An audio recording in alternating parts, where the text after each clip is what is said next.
Me presento. Mi nombre es Viserys el Gusano y hoy vengo con una sola misión, la cual es llevarte por un pequeño recorrido hacia la historia. Esperemos que sea de tu interés y te agrade.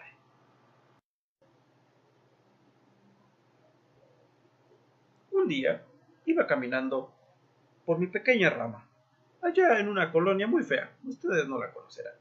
Bueno, iba caminando por esta pequeña rama, así que a lo lejos escuché a dos humanos, tan grandes e imponentes como un titán.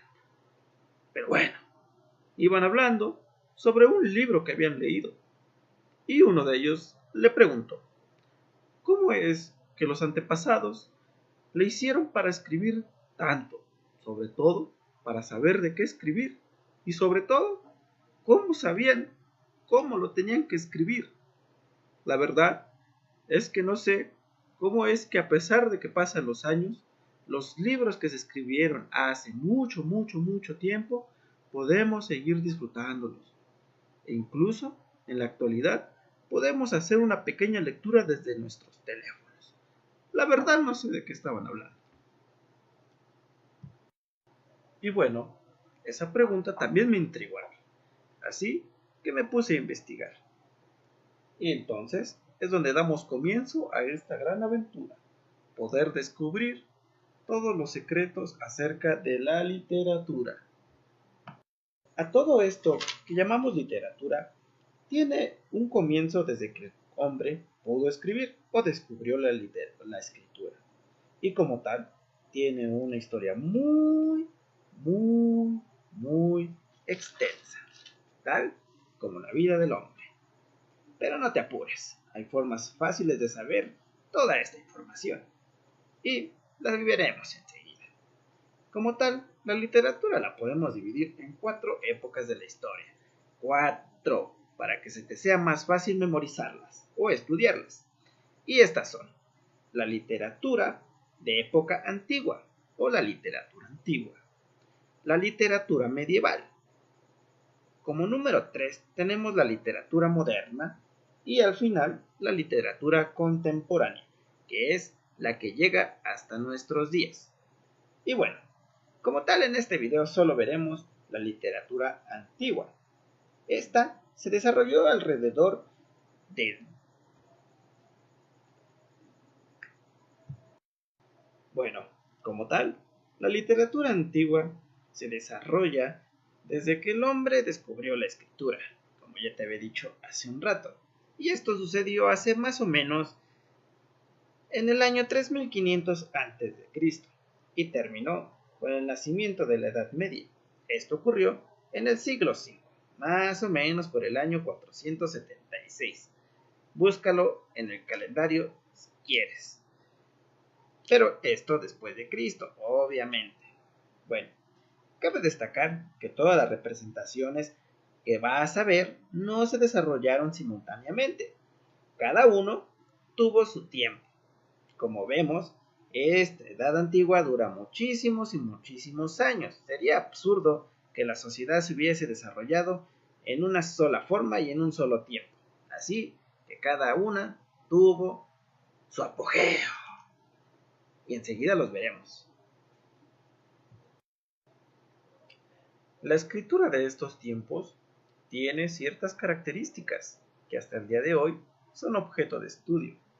Pero bueno, se puede resumir que su principal uso fue preservar las tradiciones y costumbres de las culturas que cambiaron el curso de la historia. Por lo tanto, esto quiere decir que son culturas muy, muy importantes y que sin duda las tienes que haber visto en alguna etapa de la escuela, ya sea primaria o secundaria.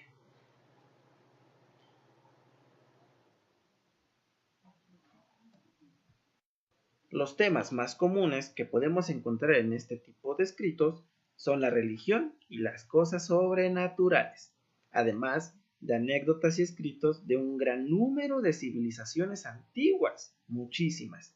De ellas, las que más aportaron a la literatura antigua fueron, como primer lugar, la literatura griega, la cultura china, los hebreos y los egipcios.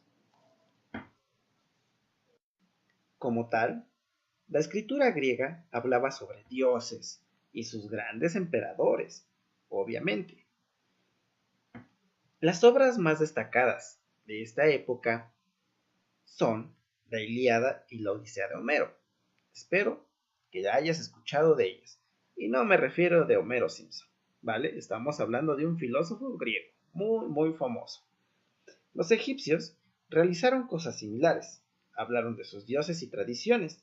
La obra más importante que se desarrolló en esta gran época fue el Libro de los Muertos, como se conoce actualmente, pero en realidad es un texto funerario y habla de los procesos de momificación y todo lo que conlleva el ritual de entierro de los faraones y figuras importantes de esa época. Entonces, como tal, tú has visto muchas veces en la televisión o en algún otro lado las momias de Egipto, y ya que son momias que han perdurado durante muchos años, todo este procedimiento debió haber sido muy importante, muy minucioso, y obviamente no cualquier persona lo podría hacer. Además de todos estos libros, podemos seguir mencionando más clásicos de la era antigua, como por ejemplo, dijimos que la cultura china no se quedaba atrás, y ellos nos regalaron un gran libro que podemos disfrutar hasta los días de hoy.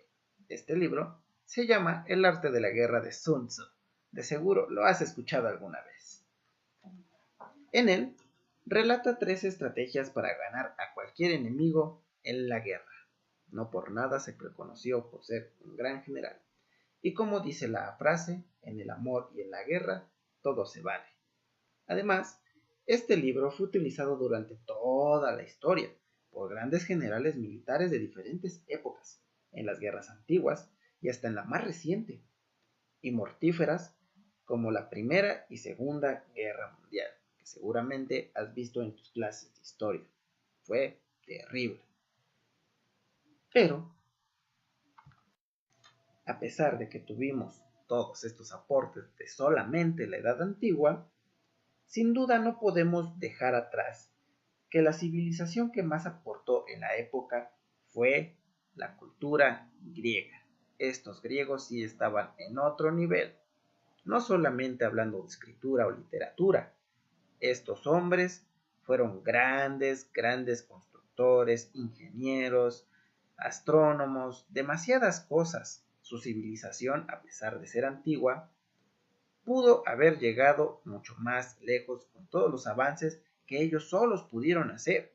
Incluso, en la actualidad, se han intentado replicar demasiadas cosas que ellos hicieron, pero, a pesar de que tenemos la tecnología y procesos más sofisticados que nos ayudan a hacerlo, no se han podido replicar en su exactitud. Como tal, los griegos dentro de la literatura desarrollaron varios tipos de literatura, y el más importante fue la poesía, ya que esta es una forma de expresar los sentimientos. Y bueno, dentro del uso formal de la poesía en la Gran Grecia, surgió la poesía épica, que en ella narra los sucesos heroicos de grandes guerreros y hazañas de sus grandes gobernantes, obviamente. Un ejemplo de ello son los escritos y la gran leyenda de los espartanos. Aquellos 300 espartanos que lucharon y se convirtieron en una leyenda. Bueno, aunque esa película que has visto de 300 es un poco exagerada, ya que los 300 no lucharon solamente ellos, tenían ayuda de otros guerreros, de otras tribus, de otras civilizaciones que tenían cerca. Así que fueron más guerreros. Pero bueno, para no hacernos enredo con esto, sigamos.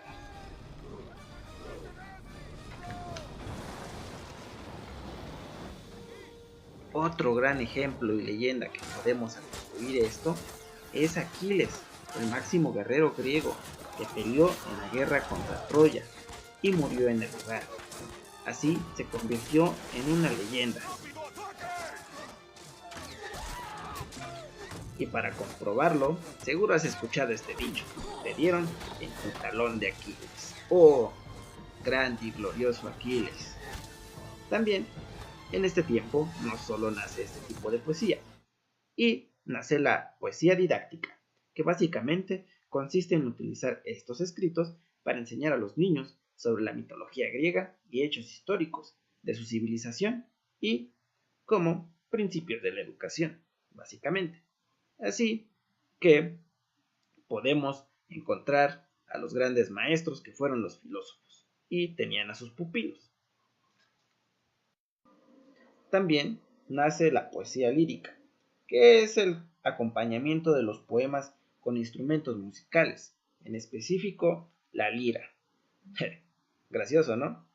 La lira, poesía lírica, lira, sí entendieron, ¿no? De ahí vino el nombre. Pero bueno, de esto nacen los cánticos, grandes cánticos griegos, y obviamente también los trovadores.